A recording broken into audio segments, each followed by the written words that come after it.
Welcome everyone to Weekend Escapades. Today we are headed to Haynes, Arizona Ghost Town.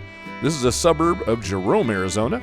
You just follow the dirt road past the old fire station, and it is now an amazing tourist destination called the Gold King Mine in Ghost Town. Come along with us, enjoying the adventure on this amazing find. Now a little history. In 1890, the Haynes Copper Company sunk a 1,270-foot shaft into the center of one of the richest copper deposits that was ever discovered. But guess what? They found no copper. Instead, they found a tremendous amount of gold. In doing so, they created a small boomtown they called Haynes. Now in 1901, the population here was 304 people. They even had their own post office from 1908 to 1922. But by 1914, the population had dwindled to only 14 residents. Now, after parking, you have to go through the gift shop to get into the ghost town. And it's a very unique gift shop and definitely worth looking around. Now, of course, the gold ran out here and the mine was closed. And later, the area was rediscovered by Terry and Don Robertson, and this is their outdoor living museum. That dentist office that you see right in front of us, that was actually the dentist office that was brought from Jerome up here for this gold mine ghost town museum. Now this is a real ghost town, and Don's dream was to share with the world some of the most unique and important icons of the Industrial Revolution. Now many of the buildings here are original buildings, and a lot of these have been brought from other ghost towns, and some have been built here on property from the sawmills that are still active here in Haynes. Now this location is filled with vintage transportation, trucks, motorcycles, and mining equipment. I believe I was told there was over 180 pieces here on property. There's a historic building, a stamp mill that was used to crush the ore in the location. You'll also find the working sawmills and a blacksmith shop. This place is full of amazing old objects. Look at that. Old auto parts.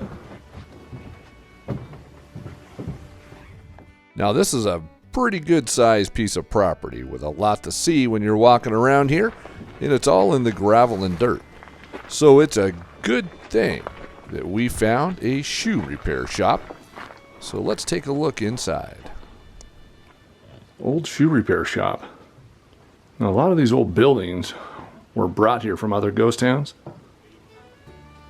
And a lot of them were built out of the wood from the sawmills, the two active sawmills that were here that are on property with the old gold and silver mines that are here. And this property was originally purchased to find a place to house this antique car collection and antique mining equipment. And so this was the mine area that was purchased to put this now ghost town right here next to Jerome. It's packed full of things to see. Definitely worth a visit. And here's the ladies' jail. Now this said it had 2 folding beds and a working commode. It may have been transferred here from Yuma in its original location. And one thing about this location, Jerome had a jail, but when the town burnt down, the jail went with it. And so the prisoners had to be fastened to telephone poles, only able to sit down, stand up, or lay down until they were able to build a new facility. Now this old house you see here was one of the last remaining of 60 homes in Haynes, Arizona. Now this house was occupied until 1959 by a woman named Petra. Then, 105 years old, she moved to Prescott and lived there for the remaining 3 years of her life. This old house still is on the hill. It looks like maybe you could fix it up, still live in it. Who knows? Now, no shortage of old mining, machinery and material, but also a tremendous amount of old hydro power plant, big, heavy industrial machinery. And that piece right there is called Big Bertha, the world's biggest engine. And it sure looked it. And here's the old sawmill. I wish we could have seen this in operation today, but amazing just to look at. The saw blades for this mill are huge, and I can't imagine running that giant lumber through here and see how that operates. A beautiful fall-looking day here with all the colors and a lot of chickens scratching around. Bring a lot of life to this old ghost town. And a tremendous amount, as you can see, the old fire hose there on the fire reel that you used to be able to pull around town in case something happened. And there's the old mine off in the distance, right there. Now, this is the actual gold mine that lived on property. And that, when the property was purchased, it was purchased with this gold mine, and all of this was put up here. Some of it left behind, and a lot of it is a museum, but 1,270 feet deep is the actual gold mine that goes down right there. All fenced off because nobody wants to fall.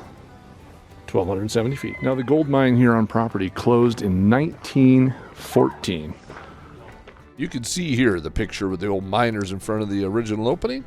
So they're going to walk on in. And what's left of this Gold King mine. Now, the rails used to run through here. They've rebuilt it and made it a little stronger to make it safe. And it only goes back here a little ways.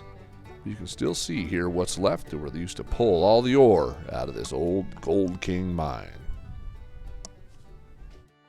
There's just no shortage of machinery. It's just such heavy machinery. I can't believe how these are put together.